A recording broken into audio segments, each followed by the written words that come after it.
मियां खलीफा को तो आप अच्छी तरह से जानते होंगे, पर आज हम आपको इनके पति के बारे में बताएंगे। और अब उत्तराखंड में भांग और गांजा बनाया जा रहा है घर पर वो कैसे? और तेरे नाम में काम करने वाली भिखारन अब कैसी दिखती है, देखकर पानी पानी हो जाओगे। और दुबई से कभी सोना नहीं खरीदना चाहिए, पर क्यों? और 6 साल बाद क्या फिर से सरकार करने वाली है नोटबंदी, जानेंगे आगे। और ब्राजील की एक लड़की ने क्यों कर लिया 2 लड़कों से शादी, और क्या कभी आपने 400 टायर वाला ट्रक देखा है? नहीं तो आज आप इस भारत के बाहुबली ट्रक को देखोगे, तो बने रहना एंड तक। फैक्ट नंबर 12, मियां खलीफा ये एक ऐसा नाम है जिनको लोग जानते हैं लेकिन एक्सेप्ट करने को तैयार नहीं है। मियां खलीफा सबसे ज्यादा फेमस एडल्ट एक्ट्रेस में से एक है और इसी वजह से ये बहुत ही ज्यादा गुड लुकिंग लड़कों को डेट कर चुकी हैं। लेकिन इन्हें भी पता है कि लुक्स सब कुछ नहीं है, इसलिए आगे जाकर इन्हें एक इटालियन रेस्टोरेंट में काम करने वाले रॉबर्ट सैंडबर्ग नाम के शेफ से प्यार हो गया। ये करीब 2 साल तक साथ रहे थे, लेकिन उसके बाद इनका डिवोर्स हो गया। बोरिंग का कहना है कि डिवोर्स का कारण किसी की भी गलती नहीं है और ये अभी भी एक दूसरे से थोड़ा बहुत प्यार करते रहेंगे और हमेशा एक दूसरे की रिस्पेक्ट करेंगे, क्योंकि इसमें इनकी गलती नहीं है कि इनकी मैरिज नहीं चल सकी। फैक्ट नंबर 11, उत्तराखंड में भांग के पत्तों से घर बनाया जा रहा है। घर बनाने में जो ईंट इस्तेमाल की जाती है वो 2 चीज से बनती है, या तो मिट्टी या फिर सीमेंट। और अगर मिट्टी से बनती है तो एनवायरमेंट को काफी नुकसान पहुंचता है और फॉसिल फ्यूल यूज होता है। और वहीं जब वो सीमेंट से बनती है तो भी वो काफी ज्यादा कार्बन इमिट करती है। पूरी दुनिया में जितना कार्बन निकलता है उसमें से 7% तो बस सीमेंट की ईंट बनाने की वजह से निकलता है। तो ऐसे में उत्तराखंड की आर्किटेक्चर निर्मिता जी ने भांग के पत्तों से ईंट बनाई है और उससे घर बनाया, जो कि काफी ज्यादा मजबूत होने के साथ साथ इको फ्रेंडली है। और ये ठंडी में घर को गर्म और गर्मी में घर को ठंडा रखता है। आपको नहीं पता होगा, लेकिन हजारों सालों से भांग का इस्तेमाल कंस्ट्रक्शन में किया जा रहा है। यहाँ तक कि एलोरा केव में भी भांग का इस्तेमाल किया गया है। फैक्ट नंबर 10, अगर तेरे नाम फिल्म आपने देखी है तो इस फिल्म में एक्टिंग करने वाली इस भिखारन के बारे में तो आप जानते होंगे। ये भले ही फिल्म में फटे पुराने कपड़े पहनी हुई थी, लेकिन असलियत में ये बहुत ही ज्यादा खूबसूरत दिखती हैं और काफी ज्यादा स्टाइलिश हैं। ये एक्चुअली में साउथ इंडस्ट्री की एक मशहूर अभिनेत्री हैं जिनका नाम है राधिका चौधरी। इन्होंने 1999 में अपने फिल्मी करियर की शुरुआत की थी और जब इन्होंने तेरे नाम फिल्म में काम किया था तब भी इनकी शुरुआत थी, जिस वजह से इन्हें काफी छोटा रोल मिला था, लेकिन उस रोल को भी आज तक लोगों द्वारा याद किया गया है। फैक्ट नंबर 9, हमेशा से वेस्टर्न मीडिया द्वारा भारत के लोगों को और भारत को बहुत ही ज्यादा गरीब दिखाया जाता है। अगर आप बाहर के लोगों को डॉक्यूमेंट्री या फिर उनके वीडियोस को देखेंगे तो हमेशा भारत के स्लम्स एरिया को दिखाया जाता है, जो पूरे भारत में बस कुछ ही एरियाज में है और अब तो वो भी डेवलप हो रहे हैं। लेकिन ये सारी बात अभी भी भारत के बाहर के कई लोग नहीं जानते हैं और अभी भी भारत को गरीबी समझते हैं। और ऊपर से गरीबी भी किसी और से नहीं बल्कि ब्रिटिशर की वजह से आई है। फैक्ट नंबर 8, आज तक आपने कितने टायर वाला ट्रक देखा है? हो सकता है आप में से कुछ लोगों ने 12 या फिर 16 टायर वाला भी ट्रक देखा होगा, लेकिन अभी हम आपको जो दिखाने वाले हैं उसके सामने ये कुछ भी नहीं है। ये है 400 से भी ज्यादा टायर वाला ट्रक। आपने बिल्कुल सही सुना, इसके ऊपर रिफाइनरी का बॉयलर लगा हुआ है और ये गुजरात से होकर राजस्थान जा रहा है। ये पिछले 11 महीने से चल रहा है और अब तक अपने डेस्टिनेशन पर नहीं पहुंचा है। ये बहुत ज्यादा बड़ा है, जिसकी वजह से कहीं ट्रैफिक ना हो, इस सब चीजों को ध्यान में रखकर इसे रुका रुका कर चलाया जाता है और फिर भी ये एक दिन में ज्यादा से ज्यादा 10 किलोमीटर मुश्किल से तय करता है। फैक्ट नंबर 7, ब्राजील के 2 एकदम पक्के दोस्त थे और दोनों को एक ही लड़की से प्यार हो गया। ऐसे में अक्सर दोस्तों की दोस्ती टूट जाती है, लेकिन यहाँ ऐसा नहीं हुआ। इन्हें अपनी दोस्ती नहीं तोड़नी थी और ना ही इनमें से कोई भी उस लड़की को छोड़ने के लिए तैयार था, तो इसीलिए दोनों ने लड़की से शादी की बात की और वो लड़की भी मान गई और फिर तीनों ने शादी कर ली। यानी कि इस लड़की के 2 पति हैं और इसमें तीनों में से किसी को भी कोई भी आपत्ति नहीं है और अब ये दोनों एक बच्चे के बाप बनना चाहते हैं, जिसके लिए लड़की भी तैयार है। फैक्ट नंबर 6, क्या फिर से नोट बंद होने वाले हैं? आपको पता होगा आज से 6 साल पहले एक हादसा कर दिया था सरकार ने और सबके साथ मजाक हो गया था। अचानक से आके सरकार ने कह दिया कि 500 और 1000 के नोट बंद हो जाएंगे। ये इतनी जल्दी हुआ था कि कोई भी मैनेजमेंट नहीं की गई थी, जिसकी वजह से कई सारे रूल्स का उल्लंघन हुआ था और तब सरकार से इन सब के जवाब मांगे थे कि कौन कौन से रूल्स का उल्लंघन किया गया। अब इन सब का निर्णय आ रहा है और अभी कुछ कहा नहीं जा सकता कि ये किस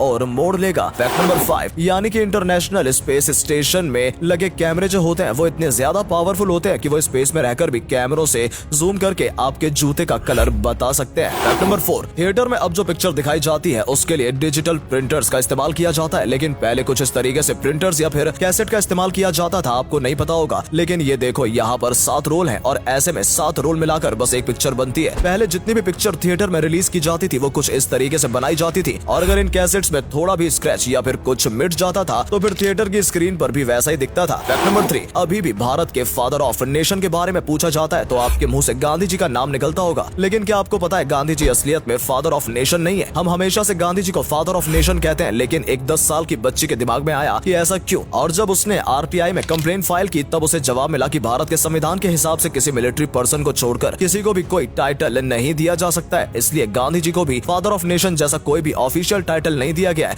ये तो बस लोग उन्हें बुलाते हैं। फैक्ट नंबर 2, एक फेलियर स्टूडेंट ने अपने 12 साल पहले के मैथ्स टीचर को एक लेटर लिखा। इस टीचर ने उस लड़के को जलील किया होता है कि ये देखो बेवकूफ लोग ऐसे दिखते हैं, एक सिंपल सा सम नहीं सॉल्व कर पा रहा है, ये क्या IIT में जाएगा। और सर ने ये भी कहा था कि ये जिंदगी में कुछ नहीं कर पाएगा। ये लड़का शायद अपनी जिंदगी का आखिरी लेटर लिख रहा था। ये लड़का कोई और नहीं बल्कि कैप्टन गौरव प्रताप था। ये पाकिस्तान में घुसकर वन वे टेररिस्ट को इरेडिकेट करने वाले थे। यहाँ से जिंदा आने का 0.5% चांस था। ये किसी भी IIT या फिर एम्स की एग्जाम से ज्यादा मुश्किल था। और जिन लोगों के लिए सक्सेस बस IIT या फिर एम्स है, उन लोगों के मुंह पर तमाचा था ये लेटर। बैठ के सर भी रोने लगे। और अगले फैक्ट पर जाने से पहले इस फोटो को ध्यान से देखिए और बताइए आपको किसका फोटो दिखाई दे रहा है। इससे पता लगेगा आपका दिमाग और आपकी आंखें कितनी तेज है। आपको मिलते हैं 5 सेकेंड।